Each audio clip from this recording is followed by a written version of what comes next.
Welcome back to our channel, kung saan tinatalakay natin ang pinakabago at pinakaimportanteng balita tungkol sa modernisasyon ng ating sandatahang lakas. Pag-uusapan natin ngayon ang isa sa mga malaking hakbang ng Philippine Navy para sa modernisasyon, ang Frigate Full Complement Acquisition Project. Ano ba talaga ito? Ano ang estado ng proseso? At ano ang ibig sabihin nito para sa ating pambansang depensa? Tara't puntahan natin. Pero bago tayo magsimula, tandaan natin na ang matatag na Pilipinas ay hindi lang nabubuo sa lakas militar, kundi sa maayos na pamahalaan, paglaban sa korupsyon, pagtanggi sa political fanaticism, at pagsugpo sa fake news. Mahalaga yan para sa tunay na seguridad at katatagan ng bansa.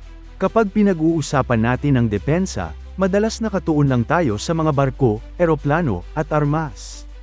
Pero dapat nating tandaan na ang pundasyon ng isang malakas na hukbong sandatahan ay ang tiwala ng mamamayan. Kung may korupsyon sa procurement, kung may maling impormasyon na nagpapahina sa loob ng taong bayan, at kung mas inuuna ang pansariling interes kaysa pambansang kapakanan, walang halaga kahit gaano karami ang barko o jet na bibilhin natin. Kaya mahalaga ang transparency at accountability. Lahat ng Pilipino ay dapat may access sa tamang impormasyon tungkol sa mga proyektong gaya nito, para alam natin kung saan napupunta ang buwis na binabayaran natin. Sa panahon ngayon, mabilis kumalat ang maling balita at propaganda. Kung hindi tayo mag-iingat, maaaring gamitin ng ibang bansa ang misinformation para hatiin ang ating lipunan. Iyan ang dahilan kung bakit kailangan nating maging mapanuri, huwag basta maniwala sa peking impormasyon, at suportahan ang malinis at makatarungang pamamahala.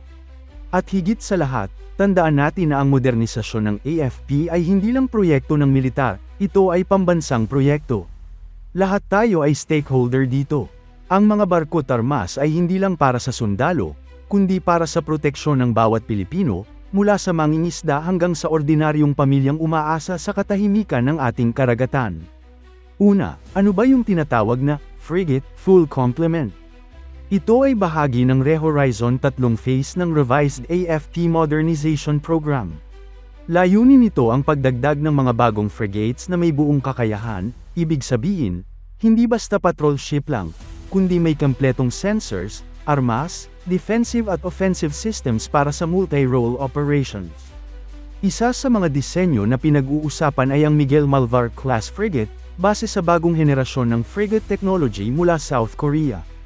Ang konsepto ng full complement ay nagsasaad na lahat ng kailangan ng isang modernong barko para sa air, surface, at subsurface warfare ay dapat kasama na sa mismong pagbili, hindi yung fitted for but not with system gaya ng mga nakaraang proyekto. May ilang dahilan kung bakit mahalaga ang proyektong ito. Una, pangunahing kakayahan sa maritime defense. Bilang isang arkipelagong bansa, malaki ang pangangailangan natin sa malakas na puwersa sa dagat. Ang mga frigates ay hindi lang pampatrol, kaya nilang magbigay ng anti-air, anti-surface, at anti-submarine defense. Ito ang magiging frontline assets para sa pagprotekta ng ating exclusive economic zone at lalo na ng West Philippine Sea. Pangalawa, pagpapalakas ng interoperability. Kung ang mga barko natin ay may modernong sensors, armas, at communication systems, mas madali tayong makikipag-ugnayan at magsagawa ng joint exercises kasama ang mga kaalyado tulad ng US, Japan, at Australia. Mas mabilis din ang pagbahagi ng impormasyon at koordinasyon sa panahon ng krisis. At pangatlo, strategic deterrence. Hindi lang ito tungkol sa laban. Mahalaga rin ang deterrence. Kapag nakikita ng ibang bansa na may kakayahan tayo na protektahan ang sarili, mas nagdadalawang isip silang gumawa ng aksyon na makakasama sa atin. Sa ngayon, narito yung mga pangunahing impormasyon.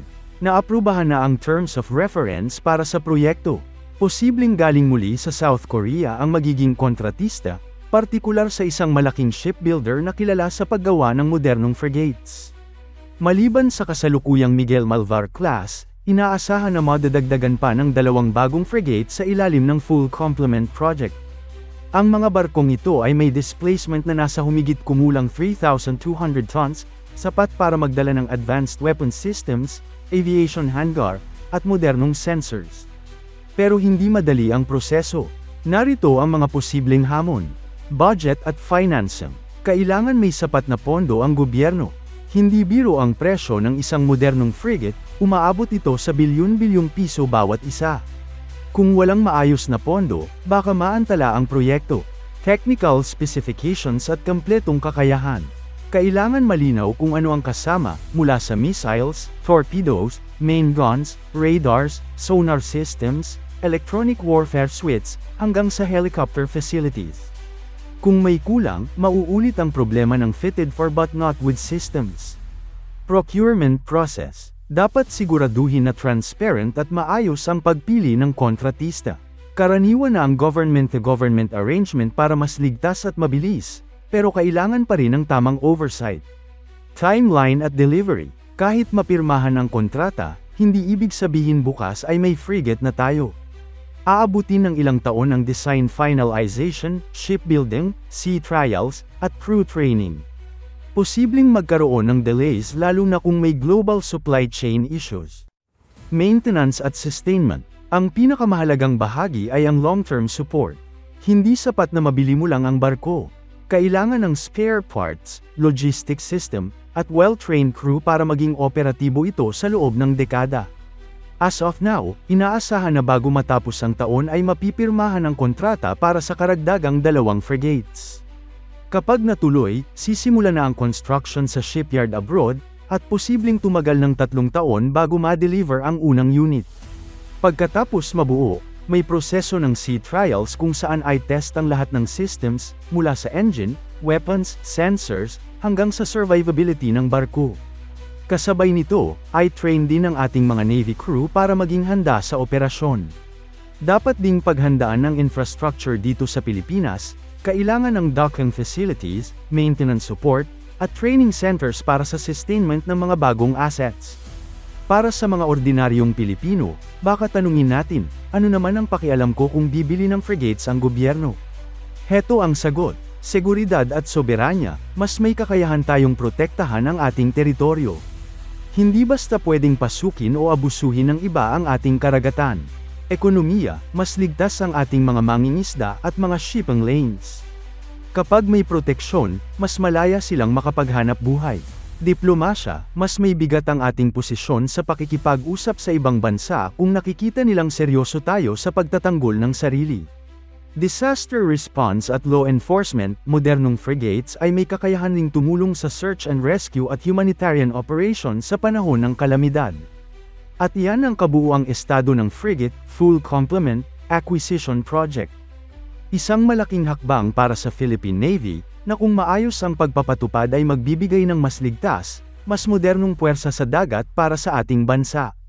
Salamat sa panunood. Kung interesado pa kayo sa mga updates tungkol sa modernisasyon ng Armed Forces of the Philippines, huwag kalimutang mag-like, mag-subscribe, at i-share ang video na ito.